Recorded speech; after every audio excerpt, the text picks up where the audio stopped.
Jazzy Fresh Mobile Detailing, and today we're going to be talking about the Dewalt polisher. I'm going to tell you what I like, I'm going to tell you what I dislike, and just overall we're just going to talk about it. Alright, so first things first, I want to talk about the size of this thing. This is not a small polisher. It is beefy, and I mean, I don't dislike the design. I think the design is fine. Quite frankly, I like the way it fits in my hands. I like using it with this. Most people don't like using this, but I feel like this works pretty well with helping me balance it, because the tool is very lopsided. And then if you take that and you add in you know, Dewalt batteries, then it gets even more heavy on the backside. So that's not really, I'd say that's more of a con, because with Dewalt batteries, the more power you need, the heavier their batteries are. So that's kind of a drawback. And they say the smaller batteries can give you the same power. Quite frankly, I don't believe that, but I haven't endeavored to find out, because I know that these work really well, these 5-amp batteries. And I have them covered and all that, but that's for a couple different reasons, which I'm going to talk about in a different video. But right off the top, for one of the reasons that has to do with this polisher, is that when I'm polishing this thing, there have been times where, because, like, especially at the beginning of using it, I wasn't used to the weight and how to really use it very well. My arm would dip, and there was a couple times where I, would hit the car, and I'm like, I can't do that. So I surrounded my batteries in waterproof tape and then cushioning, so that if I bumped onto anything, I'm not damaging anything with these batteries, but also I'm helping to preserve my batteries a little bit. And like I said, I'm going to talk about that in a different video, because me and Dewalt, we need to have a conversation. But other than that, the one drawback with Dewalt batteries and this polisher is that as you're using it, as the more you get used to using it, you're going to feel the loss of power as your battery starts to drain. And when your battery's about to die, you'll be able to tell through this, because the polishing won't be the same, the power. So, and this thing also has a bad habit of stalling, which I hate. But other than that, I mean, I like it. I mainly got a new one because I wanted cordless, and I wanted a polisher that was going to be a little bit easier to hold for me. But yeah, I just and the other polisher I had got really hot too, so that was a key factor in this, because I had a feeling like I've never had any Dewalt tools get overheated on me.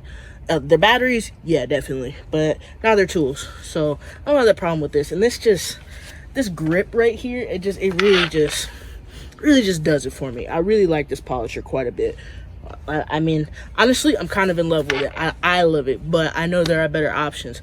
But for the price point of this thing, if you want to go cordless and get a quality one that's not going to be absolute garbage, and like, you don't have to worry about whether there's going to be a level of quality, I think this is a safe bet. Now, if you can afford the Milwaukee, get that, because quite frankly, that's the one I wanted. But at that time, I wasn't that blessed, and I got this. But I'm happy with this. I'm not complaining. Plus, I was already in the Dewalt battery family, so it didn't really make sense for me to go get Milwaukee's, buy brand new batteries and all that.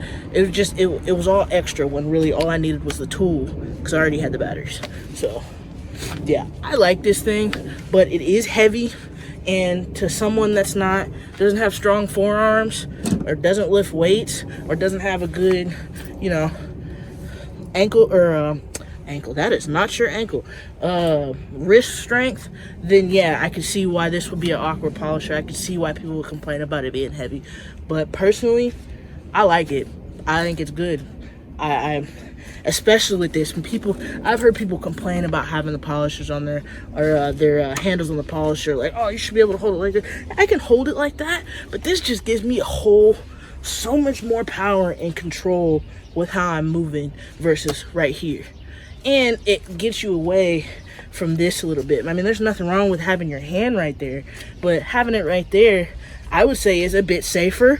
But that's just me. I like safety. But yeah, it's I don't like this. I don't like the locking mechanism on this because they made it do exactly like their drills. That I don't like. I mean, it's no problem on the drill, but when you're using this, especially if you have the handle on the right side like I do for my right hand, it's awkward to try and hit that with your left hand. Now, I could easily switch, but you know what? I might hold up a minute, because I hadn't really tried it out, but now that I'm thinking about it, let me see. Hold on. Because if that feels better, I'm going to rock it the other way.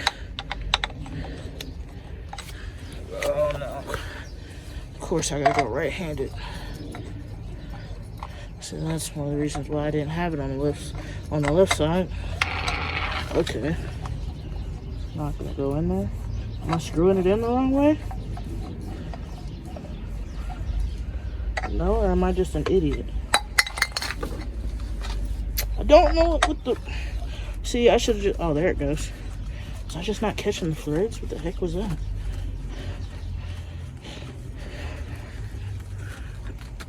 Alright. I mean, I guess I could rock that with my left hand and then make that easier for myself. Yeah, you know what? I'm gonna do that. I don't know why. I have no idea why that never crossed my mind. The one thing that I want to do in this polisher is change the grease inside of it to a more high quality grease. And I also wish that there was a bigger backing plate, because this comes with a 5-inch backing plate, and I mean, that's fine. I mean, I was using 6 inches before I got this, so I had to buy all new pads and stuff, which again, it's not a big deal. It's fine. I wish that it either came automatically with a 6-inch backing pad, or that they put one in the box with it. Like, if this can't, like, my SPTA polisher that I got, granted, it's a lot less of, I mean, it's like $100 polisher, but I mean, it's an intro polisher, but still, it came with 2 backing plates. So if SPTA can do it, Dewalt can do it. And considering I bought this without the battery, like, it could at least come with 2 backing plates. But yeah. I wish that, I don't know. I don't like their batteries for various reasons, and just thinking about it just makes me kind of blank out on what I'm talking about. So let me not talk about that. But you know what? I like it in my left hand. But I've also been back in the gym lately, so my arm strength is a little bit better right now. So that's probably why I don't feel awkward with this. I mean, this thing is light compared to what I lift every day. So, yeah, you know what? I'm gonna rock that like that. Great discovery in the middle of talking to you. But yeah, if you're looking to go cordless, I think the Dewalt polisher is a good option, especially if you're already in a Dewalt battery family. If you're not in the Dewalt battery family, and you know you don't have a specifics of what kind you like, and you got the money, if you got 500 plus, go get the Milwaukee one. Like, don't even bother with their batteries, bro. Go get the Milwaukee one. I'm trying to save you time. Just trust me. And if you want to know why I say go get the Milwaukee one, I'm going to tell you, there's going to be another video just specifically on DeWalt's. Actually, I don't know what I'm going to call it, but it's going to be something about DeWalt tools. And I'm going to talk about that. So, thank you, and go rock it out.